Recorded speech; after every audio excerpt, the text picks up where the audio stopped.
28 de marzo de 1958. La Ciudad de México amaneció con ese cielo color de plomo que no llueve, pero pesa. Los edificios del centro parecían más viejos de lo normal, como si la ciudad también estuviera cansada de cargar historias ajenas. En un departamento pequeño de la colonia Guerrero, el teléfono sonó con insistencia. No fue un timbre elegante, fue un chillido metálico que partía el silencio. Al otro lado, una voz de operadora, seca, aprendida, como si la tragedia fuera rutina. El avión cayó. No hay sobrevivientes. En ese instante, Ángela Ríos pensó que acababa de enviudar. Tenía 23 años, una niña de 2 dormida en un catre, y una olla en la estufa con caldo de conejo que nunca se serviría. El vapor siguió subiendo un rato, indiferente, como si la cocina no supiera que el mundo acababa de quebrarse. Pero lo que Ángela no sabía, lo que nadie se atrevió a decirle esa mañana, era que legalmente ya estaba borrada desde hacía 9 días. El 19 de marzo de 1958, en un edificio frío donde el mármol no guarda secretos, un tribunal había dictado una resolución silenciosa. El matrimonio entre Ángela Ríos y Julián Aranda quedaba anulado. Se hablaba de bigamia. Se hablaba de una firma que no correspondía. Se hablaba de un consentimiento que nunca existió. En el momento exacto en que el avión se hizo pedazos contra la humedad del Golfo, Ángela no era viuda. En papel, era una intrusa. Y su hija, una consecuencia incómoda que el mito no estaba dispuesto a cargar. Mientras la radio repetía las canciones del ídolo caído y la gente llenaba de flores los portones de la XEW, otra historia se escribía a puerta cerrada. Y esa historia, compadre, era la que no se canta. La que no se celebra. La que se esconde detrás de certificados, sellos, notarías y manos que saben mover dinero sin dejar huella. Esa misma tarde, en un barrio arbolado de Coajimalpa, dentro de la casa a la que la prensa llamaba la Ciudad Aranda, hombres que no estaban de luto comenzaron a moverse con prisa. No cargaban coronas ni rosarios. Cargaban llaves, listas, cajas vacías. Abrían cajones, levantaban alfombras, revisaban escritorios. No buscaban recuerdos. Buscaban títulos de propiedad, joyas, cuentas, contratos, papelitos con números que podían volverse fortuna. Cuando Ángela intentó ir por la ropa de su hija, le cerraron la puerta. No hubo discusión. No hubo explicación. Solo una frase. Usted no tiene derecho a estar aquí. Y así, en cuestión de horas, una mujer pasó de esposa privada a fantasma público. De madre legítima en la intimidad a madre incómoda frente a la ley. Mientras México lloraba al hombre más querido del país, Ángela tenía prohibido llorarlo en la casa donde había vivido, en la sala donde él había cargado a su niña, en el patio donde él le prometió que todo estaría bien. Durante décadas se repitió una versión romántica, una historia de amor grande como las pantallas. La joven actriz de origen humilde que conquistó al ídolo. El hombre noble que quiso empezar de nuevo. El destino que los separó. Pero nadie habló del expediente judicial. Nadie explicó por qué Ángela no recibió un centavo. Nadie preguntó cómo un matrimonio puede perderse sin que nadie vaya a prisión. Nadie contó la verdad cruda, que en este país, cuando te enamoras del hombre equivocado y además no tienes poder, no solo pierdes al amor. Pierdes el derecho a existir. Y para entender por qué Ángela pagó el precio más alto, hay que regresar al inicio. Al momento en que una niña pobre entró a un set de cine creyendo que la cámara era una promesa de futuro, sin saber que estaba firmando su propia condena. A finales de los años 40, la ciudad se estaba inventando una esperanza a través del cine.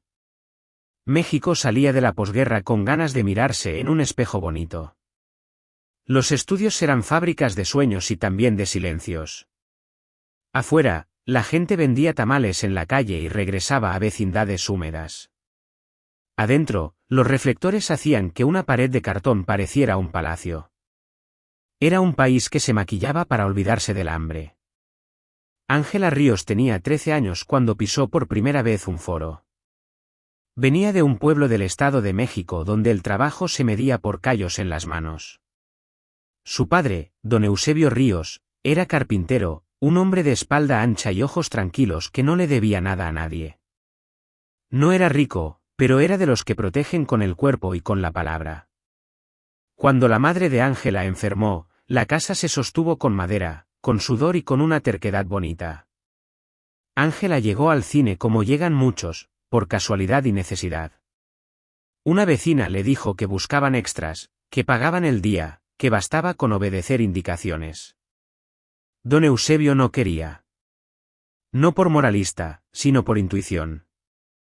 Él sabía cómo era la ciudad con las muchachas pobres. Sabía que el talento no siempre alcanza, y que la inocencia, en ciertos lugares, no vale nada. Pero Ángela insistió. Tenía hambre de otra vida. No de lujo, sino de oportunidad. Quería que su padre dejara de cargarlo todo. Quería comprar medicina sin pedir fiado. Quería que su madre volviera a sonreír. Don Eusebio aceptó con una condición: él la acompañaría a los estudios. No iba a dejar a su niña sola entre hombres que se creían dueños del mundo. Ese fue el primer acto de protección en esta historia. Uno humilde, pero firme. Y ojalá esa protección hubiera sido suficiente. El primer día, Ángela caminó entre cables, cámaras enormes y voces que gritaban órdenes. Era un mundo que olía a maquillaje barato, a café recalentado y a humo de cigarro. Ella era una extra más, una figura en el fondo, una sombra. Pero la cámara, compadre, a veces ve lo que la gente no ve. Y ese día, alguien la miró. Julián Aranda tenía 32 años y ya era el rostro más querido de México. Cantaba como si la vida le doliera bonito. Actuaba como si fuera el vecino ideal, el hijo perfecto, el hombre que nunca falla. La gente lo adoraba porque representaba algo que muchos querían creer, que un hombre bueno podía triunfar sin ensuciarse. Julián estaba casado con una mujer mayor que él, una señora inteligente y dura, de esas que entienden los negocios y los contratos. Ese matrimonio tenía años roto por dentro, pero seguía vivo en el registro civil. Y en ese México, el divorcio no era trámite. Era escándalo. Era humillación pública. Para un ídolo que vendía imagen de familia, el divorcio era veneno. Julián vio a Ángela y sonrió. No con maldad abierta, sino con esa calidez que en el cine se confunde con destino. Le preguntó su nombre. Ella lo dijo bajito, casi pidiendo permiso. Julián la trató con amabilidad. Le dijo que tenía ojos de pantalla. Le dijo que no se rindiera. Esas palabras, en una niña de 13 años, caen como agua en tierra seca. Don Eusebio, que estaba cerca, sintió el peligro. No porque Julián pareciera monstruo, sino porque el poder siempre parece amable al principio. Le apretó el hombro a su hija y le susurró que no se acercara demasiado. Ángela asintió, pero adentro ya había nacido una ilusión. En los meses siguientes, Julián empezó a interesarse por ella. Al principio lo llamó apoyo. Le consiguió pequeños papeles, la presentó a gente, le dio consejos. La invitó a ensayos. Le ofreció el tipo de trato preferencial que para un adolescente sin padrinos parece milagro. Para el entorno, era una historia más de esas donde las muchachas orbitan a los hombres consagrados. Nadie preguntó demasiado. Nadie quiso ver el riesgo. Y con el tiempo, ese apoyo se transformó en dependencia. Ángela empezó a recibir llamadas. Empezó a cambiar horarios. Empezó a decirle a su padre que ella sabía lo que hacía. Don Eusebio no era ignorante, compadre. Era pobre, que es diferente. Y la pobreza te enseña a leer el mundo con una atención que los ricos no tienen. Él veía cómo su hija regresaba distinta, más callada, más ansiosa. Veía cómo le brillaban los ojos cuando escuchaba el nombre de Julián. Veía el hilo invisible que la jalaba. Don Eusebio intentó poner límites. Le dijo que el cine era trabajo, no destino. Le dijo que nadie que valiera la pena la iba a esconder. Le dijo que si ese hombre la quería, la respetaría frente al mundo. Ángela escuchaba, pero no entendía. Tenía 15, 16 años. Y a esa edad el corazón es un caballo que no obedece. Julián, por su parte, empezó a tomar decisiones por ella sin decirlo como orden. Le sugirió dejar ciertos proyectos. Le dijo que algunos productores eran peligrosos, que él la cuidaba. Le habló de amor como quien habla de refugio.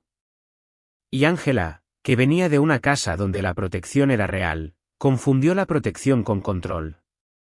En esos años, México celebraba a sus ídolos sin cuestionarlos. El cine necesitaba héroes, no contradicciones. Nadie quería saber qué ocurría cuando se apagaban las luces. Nadie preguntó qué significaba que una adolescente quedara ligada emocionalmente a un hombre casado, poderoso y venerado por millones. Ángela no vio venir la trampa. No podía verla. Creyó en promesas. Creyó que el amor podía ordenar el caos. No entendía todavía que en ese México, el amor sin respaldo legal era una deuda que siempre se cobra con intereses. El verdadero inicio de la tragedia no fue una boda ni un juicio. Fue el momento exacto en que el poder se inclinó sobre la inocencia y se disfrazó de destino. A principios de los 50, Julián vivía una guerra silenciosa con su pasado. Su matrimonio oficial era una cuerda legal al cuello. Quería salir sin romper el mito. Se hablaba de intentos de divorcio en estados lejanos, de papeles que aparecieron rápido, de firmas que no encajaban. Y aquí empieza lo que casi nunca se dice: si hubo documentos falsos, no fue un error romántico. Fue una operación. Ángela no entendía el tamaño del pantano. Ella era joven. Confiaba. Quería creer que si Julián decía ya estás protegida, entonces era verdad. Y llegó 1954. Una mañana de marzo, en un hotel discreto de Veracruz, se firmó un matrimonio que parecía el comienzo formal de una vida juntos. Ángela se puso un vestido sencillo. Julián llegó con prisa, como quien quiere terminar un trámite antes de que el mundo lo alcance. No hubo fiesta grande. No hubo fotos para revistas. Todo fue secreto, rápido, supuestamente seguro. Ángela sintió que el mundo por fin se ordenaba. Que el amor ya tenía papeles. Que nadie podría arrebatarle nada. Pero el sistema no funciona con sentimientos. Funciona con legalidad. Y la legalidad, compadre, en esta historia ya estaba podrida desde la raíz. A partir de ese momento, la vida de Ángela se volvió una casa sin ventanas. Julián la cuidaba, sí. Pero también la escondía. La protegía del escándalo como quien guarda un tesoro, pero también como quien esconde una prueba. Mientras el país lo veía cantar y sonreír, Ángela vivía con una sensación de peligro que no sabía explicar. No era miedo al amor. Era miedo a que el amor no existiera ante la ley. Los años pasaron y el secreto creció. El mundo del espectáculo susurraba. Los abogados esperaban. La esposa oficial no lloraba en una esquina. Reunía documentos. Porque en estas historias, la venganza no siempre llega con gritos. A veces llega con sellos. Y entonces llegó el golpe perfecto.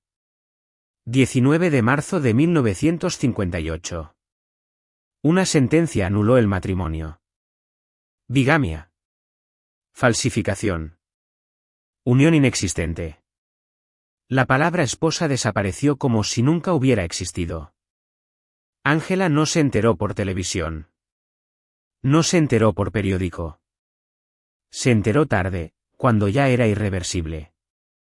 Y lo más cruel fue el timing. Ese golpe ocurrió antes de la muerte. Cuando el 28 de marzo el avión cayó y México se vistió de luto, Ángela ya no tenía derecho ni a ser viuda.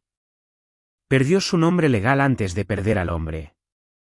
Eso es una cuchillada que no hace ruido, pero deja sangrando el futuro. Ese mismo día de la tragedia aérea, Mientras las radios repetían canciones como Rosario, Ángela abrazaba a su hija sin entender por qué el mundo la miraba distinto. Su niña, Lucerito, de 2 años, no sabía hablar bien. Pero ya estaba condenada por una palabra que en ese México se usaba como piedra, ilegítima. Y si crees que lo más duro fue perder al amor, espera. Lo que viene, compadre, es peor. Porque el castigo no cayó sobre el hombre. El hombre ya estaba muerto. Cayó sobre el único cuerpo vivo que representaba el escándalo sin poder defenderse, una niña y una madre sin sello. Si esta historia ya te está apretando el pecho, te invito a que lo digas en los comentarios. No para hacer ruido, sino para que quede constancia de que estas injusticias no se deben normalizar. Hay historias que se repiten porque nadie las nombra. La expulsión no siempre llega con gritos. A veces basta con un quino. En los días siguientes al accidente, Ángela caminó por la ciudad como si estuviera dentro de un vidrio. Todo sonaba lejos. La gente lloraba a Julián Aranda como si fuera familiar de todos. Las estaciones de radio repetían sus canciones. Las florerías no se daban abasto. En las esquinas había retratos con veladoras. La ciudad entera parecía un altar. Pero Ángela no tenía altar. La casa de Coajimalpa, la ciudad Aranda, era el centro de una operación silenciosa. La familia oficial, los administradores, los abogados, los amigos convenientes, todos se movían con la prisa de quien entiende que el dinero no espera al duelo. Se hablaba de inventarios, de resguardar pertenencias, de proteger el legado. En la práctica, se trataba de limpiar el rastro. Ángela llegó con su hija en brazos. Quería ropa, documentos, fotos. Quería algo que le permitiera decirle a su niña algún día que su padre no fue un fantasma. La puerta se cerró. Le dijeron que no tenía derecho. Ni a entrar, ni a preguntar, ni a llevarse nada. El mensaje era brutalmente simple: si la ley dice que tu madre no fue esposa, entonces tú tampoco eres heredera. No importaban las promesas. No importaban las noches en que Julián la sostuvo en brazos. No importaba la niña que él cargó. Importaba el sello. Y la ley, en manos equivocadas, es la forma más limpia de violencia. No deja moretones, pero te quita la vida por dentro. Ángela intentó buscar ayuda. Fue a oficinas donde olía a tinta y café frío. Se sentó en salas de espera con mujeres que también venían a reclamar migajas de hombres poderosos. La miraban con lástima. A veces con juicio. Porque en aquel México, a la mujer se le cobraba el pecado del hombre. Si te metiste con un casado, decían. Como si la moral fuera un arma y no una excusa. Lo que nadie decía es que ella no se metió con un casado. La metieron en un sistema donde el poder decide y la inocencia paga.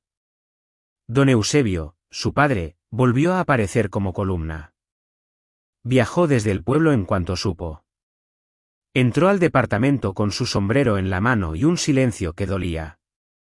No era hombre de palabras bonitas, era hombre de actos. Se acercó a su hija, vio la cara deshecha y no preguntó mucho. Solo dijo que no estaba sola. Y ahí, compadre, entra la figura del padre protector que esta historia necesitaba. No el ídolo de la radio. El padre real, el que carga a su hija cuando la ley la deja tirada. Don Eusebio se volvió escudo. Hizo lo que pudo con lo que tenía. Vendió herramientas, pidió fiado, se humilló en oficinas para pagar un abogado decente. Pero el sistema era un monstruo. Y el monstruo ya estaba alimentado.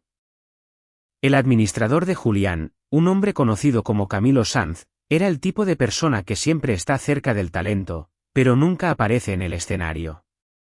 No cantaba, no actuaba, no sonreía para cámaras. Se dedicaba a contratos, regalías, propiedades. Sabía dónde estaba el dinero. Y también sabía cómo desaparecerlo. Oficialmente, Julián murió casi sin nada. En los papeles era un hombre modesto. Un ídolo generoso. Un hombre que daba todo. En la realidad, había generado una fortuna enorme en películas, discos, presentaciones, regalías. Pero ese dinero no aparecía. Se fragmentó. Se ocultó. Se puso a nombre de terceros. Se volvió invisible justo cuando más visible debía ser. Ángela llegó tarde. No porque fuera lenta. Porque le habían puesto una venda desde el principio. Y para cuando reaccionó, el robo ya era versión oficial. La narrativa se repitió con fuerza: Julián murió pobre. Un muerto pobre no deja herencia. Y esa frase, compadre, fue la coartada perfecta. Ángela se enfrentó a algo peor que un juicio: el relato público. Porque la opinión pública no analiza expedientes. La opinión pública se alimenta de mito. Y el mito necesitaba que ella fuera la villana o el accidente. Nunca la víctima. Su hija, Lucerito, creció entre dos mundos que no se tocaban. En la calle, la gente adoraba el rostro de su padre.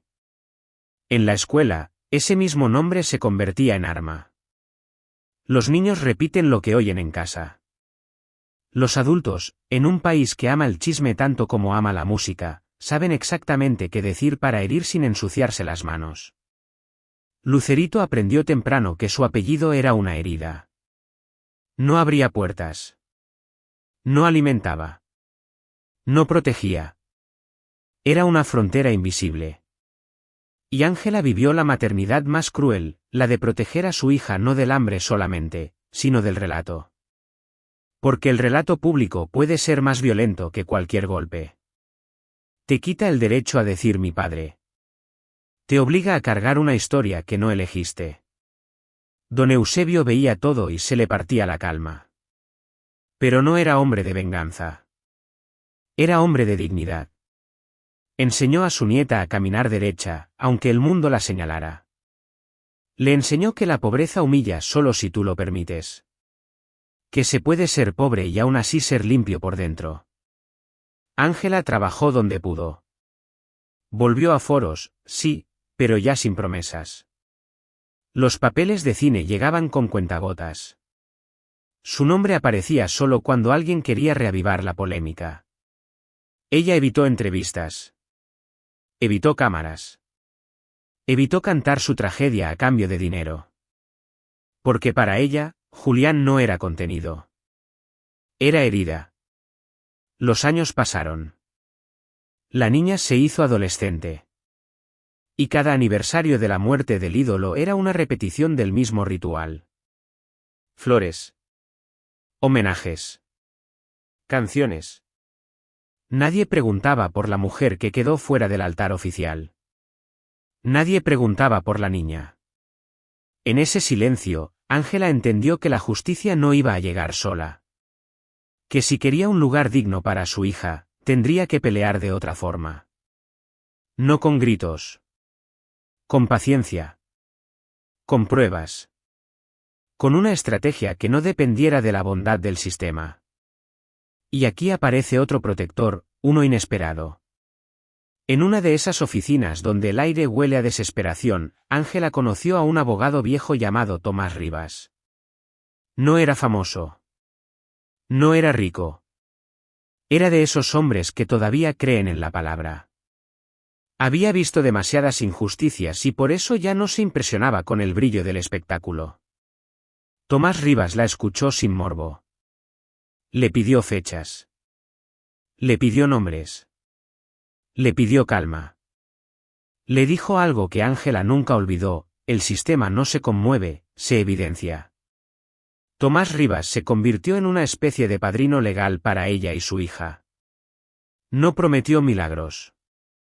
Prometió lucha. Y esa diferencia es enorme. Comenzaron a reunir documentos. Testigos. Cartas. Fotos con fechas.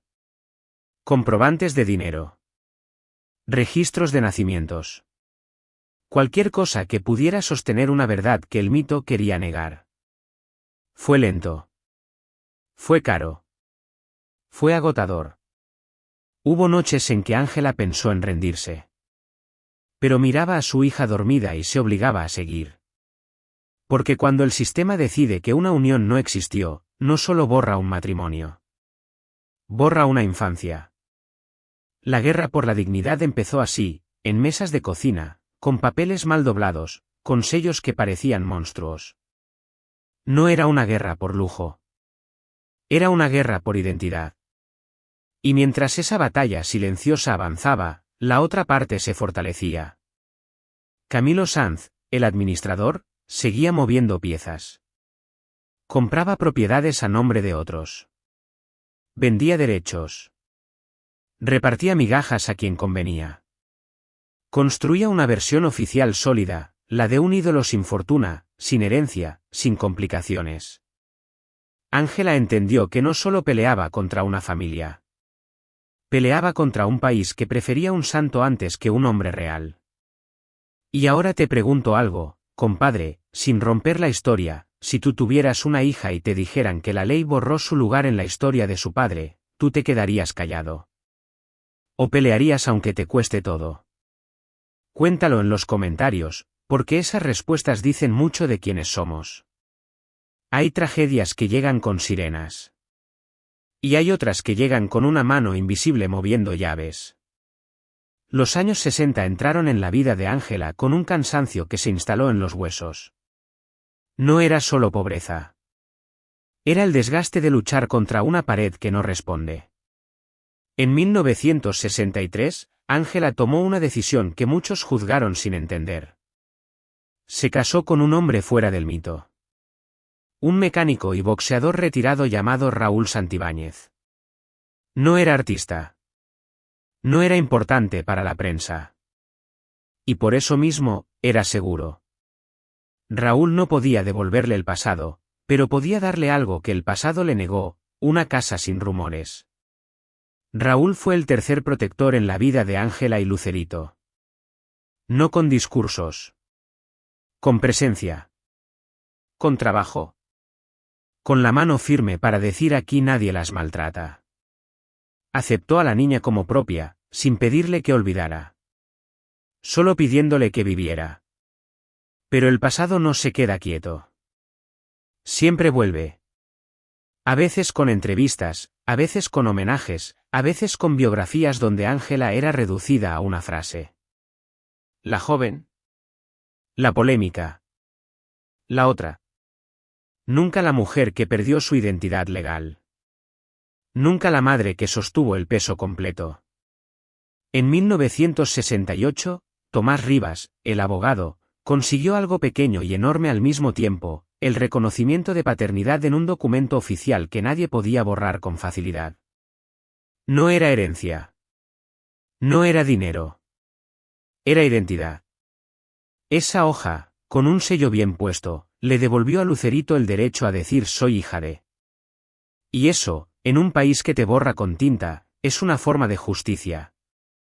No fue gratis. Hubo amenazas veladas. Hubo ofertas de dinero para que desistieran. Hubo llamadas anónimas. Porque cuando tocas el dinero de los poderosos, compadre, el silencio se vuelve agresivo.